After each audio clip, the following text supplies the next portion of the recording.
The evildoers responsible for my husband's assassination have no idea what they have done. I just really wish Charlie Kirk's wife would have set this one out for a couple of weeks. Because to get on a podium and speak her little message or whatever and say, I don't know when the last time I slept.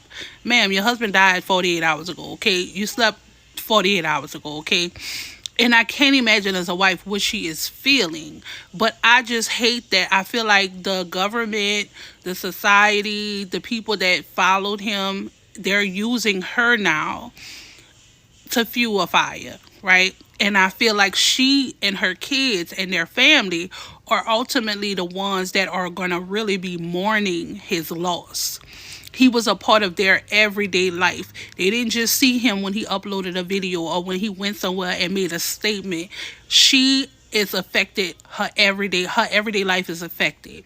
So I feel like I just wish that when they encouraged her to speak, somebody would have told her, baby, just sit this, let things play out the way they're going to play out.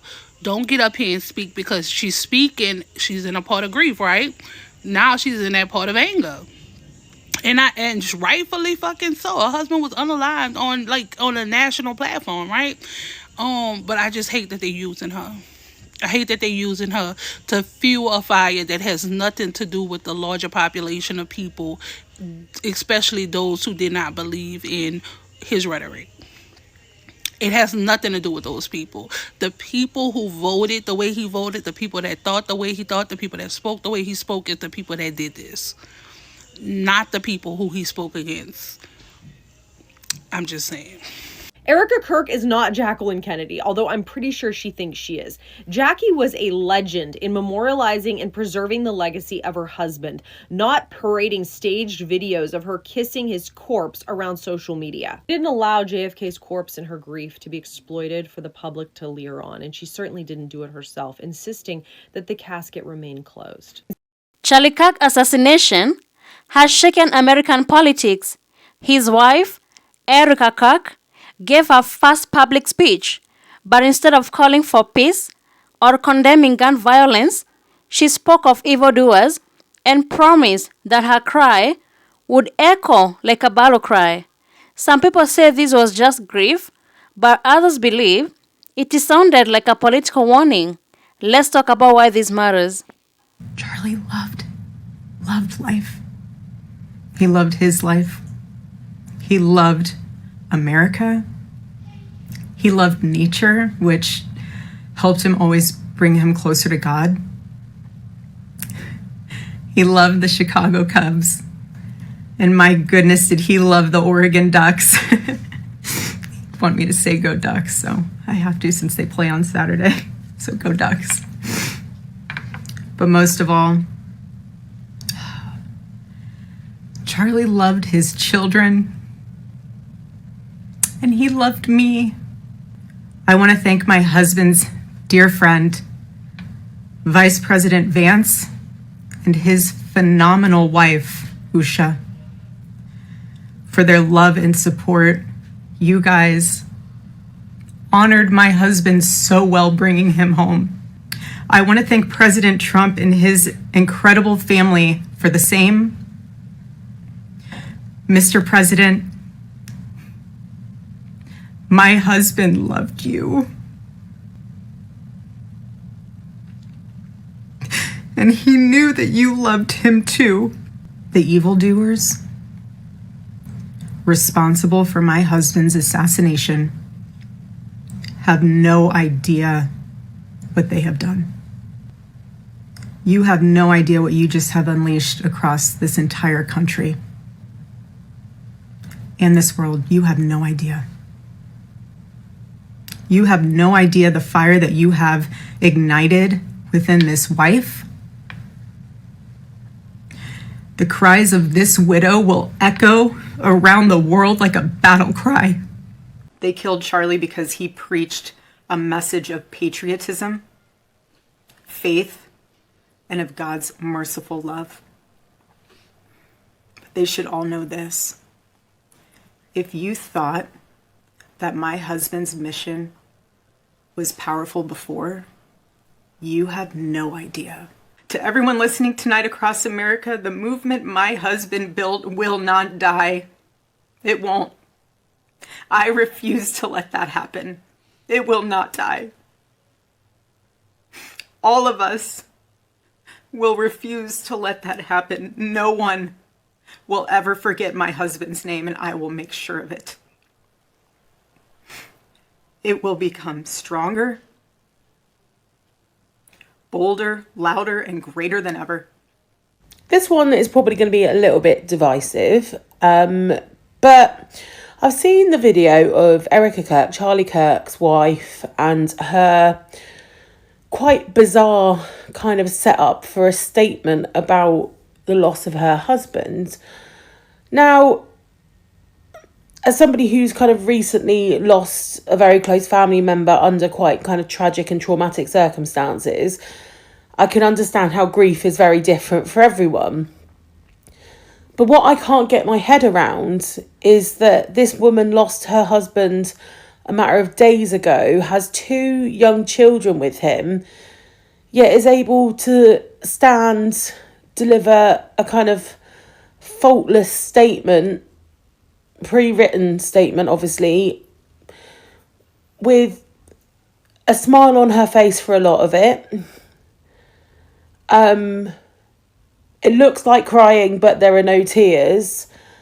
And the weird thing is that it's in a really staged setup with a photo of Donald Trump as the Times Magazine Man of the Year or whatever it was, and 2 MAGA hats.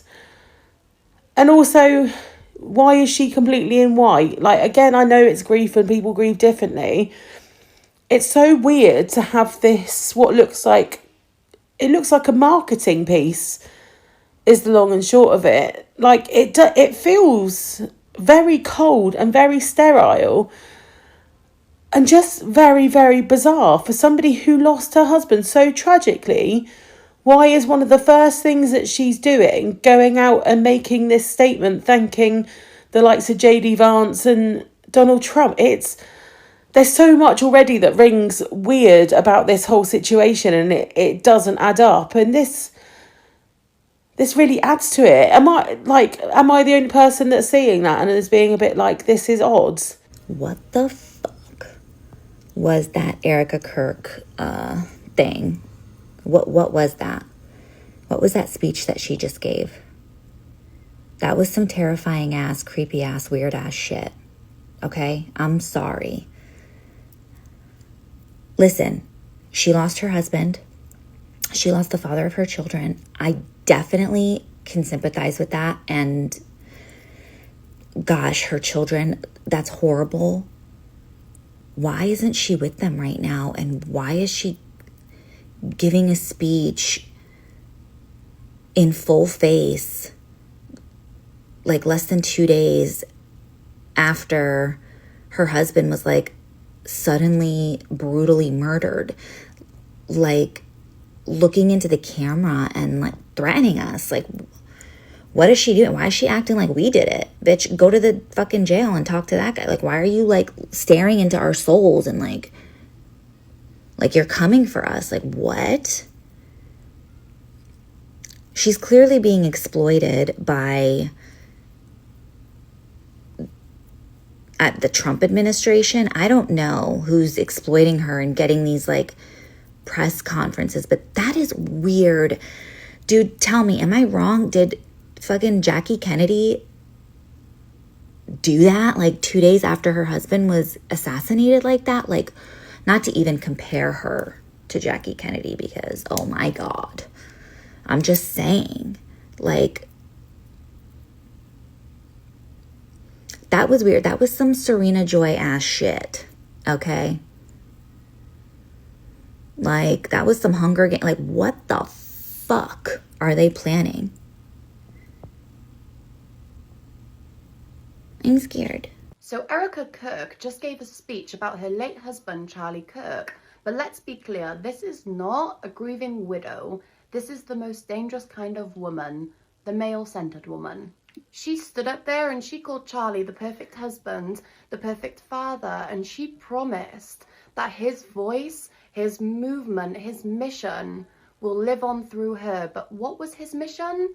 Right, inciting hate against minorities, against immigrants, against black people, against queer people, against women, us. She is not just mourning, she is sanctifying a man who spent his entire career demonizing the very communities that he put at risk. She is taking his politics of cruelty and she is trying to baptize them in widow's grief so that they appear holy, untouchable, and righteous. And that is the male-centered trap. Women who build their entire identities around a man, no matter how harmful he is, and then become the mouthpiece for his legacy. It's the patriarchy's favorite tool because if she says it, suddenly it looks more soft, more emotional, more justified. But don't get it twisted, because Erika Kirk's battle cry of a widow is not about love or healing. It's about rallying people to continue her husband's hate.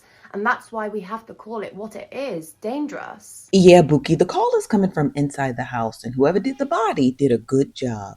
Now, Charlie Kirk's wife recently, well, she got the body, child, and she posted these images, I believe of him getting a medal from the president. I'm not entirely sure the title of the medal, but baby, she'd have posted the body. And also other images of her kissing the body. I mean, we've seen this at funerals. This is nothing new.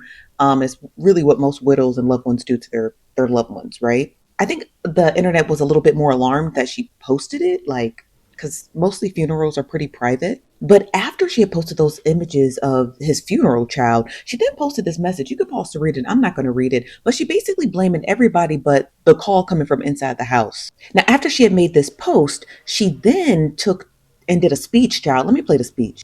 The evildoers responsible for my husband's assassination have no idea what they have done. They killed Charlie because he preached a message of patriotism, faith, and of God's merciful love. Girl. But they should all know this. If you thought that my husband's mission was powerful before, you have no idea. You have no idea what you just have unleashed across this entire country. Erika, please. Okay? We give you some grace because you lost your husband. But the fact that you keep saying they, them, and you guys, who was you guys? They found the assailant. It is this man right here. Girl, I don't know what power trip they done put you on, girl, but get off that ride immediately. And instead of coming for all of the internet for what your husband was saying, you need to download JPay and talk to the person who did it. Charlie Kirk's widow, Erika Kirk, live streamed a message last night, and if that video was anything, it was a further call to war. Now, if you haven't seen it, I suggest you go watch it because the visuals and messaging are absolutely fascinating. And just like my video from last night, it's time to clock in and listen up because we're gonna the shit out of this thing. Each emphasis, each moment of emotional expression looked so perfectly calculated, and everything continued to circle back around to promoting and platforming the turning point, the business. She even directs people to their website. She tells them to start chapters wherever they are. She even goes so far as to say that there is absolutely no excuse to not start a chapter if there is not one near you. She also says that the evildoers will pay for what they've done. Here's the thing though, this speech was broadcast live, which means that it was broadcast after Tyler Robinson turned himself in. Now, the language around the shooter has been very singular, very solo. We caught the guy. We already know that it looks like Tyler Robinson is aligning with the far, far right, in particular, the GroPo movement. So, who are these evildoers to which she's referring? And if you for 1 second think that she had time to get a full beat hair done, come up with that speech, but didn't keep up with Tyler Robinson's probable affiliations, then you're either on the wrong page or you need to hold onto your hat because you're about to get a crash course in chaos. Erika Kirk is not Jacqueline Kennedy, although I'm pretty sure she thinks she is. Jackie was a legend in memorializing and preserving the legacy of her husband, not parading staged videos of her kissing his corpse around social media. She didn't allow JFK's corpse and her grief to be exploited for the public to leer on, and she certainly didn't do it herself, insisting that the casket remain closed. Instead of standing on stage proclaiming that his death has ignited a fire and that his business will continue on, she worked behind the scenes to preserve preserve his legacy through interviews, through his presidential library, and most importantly, through his children. See, while Erika is telling their 3-year-old that daddy's on a work trip with Jesus to be able to afford her blueberry budget, side note, weird amount of guilt you're giving a toddler that she's somehow responsible for daddy being with Jesus, Jackie was instructing their 3-year-old how to salute a casket, instructing him, John, you can salute daddy now and say goodbye to him. No blueberries, just reality, but I guess since Charlie Kirk is certainly no JFK, he had to marry an Erika, not a Jackie. Let's think about this clearly. Erika Kirk is grieving, and grief can make anyone speak with strong emotions, but the way she spoke matters, especially because Charlie Kirk was a well-known public figure. She used words like evildoers and they instead of pointing to one suspect already in custody. That make it sound like there is a bigger group behind the killing, and that can feed conspiracy theories. People start asking, who is she talking about? Does she know something we don't? She also spoke in a warlike terms, calling her voice a battle cry. People feel that sounds less like mourning and more like a political fight. For some conservatives, that language feels powerful, but for many others, it feels dangerous, like she's trying to rally people for revenge instead of calming things down. This is important politically because America is already divided. Every word from someone close to Charlie Kirk will be seen not just as personal grief, but also a political message.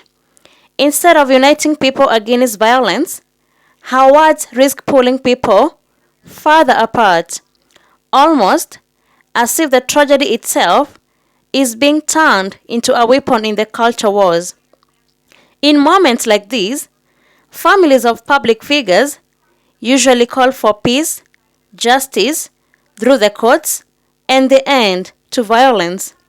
So Erika's choice to speak in the language of battle shows how deeply politics and personal grief have become mixed together in America right now.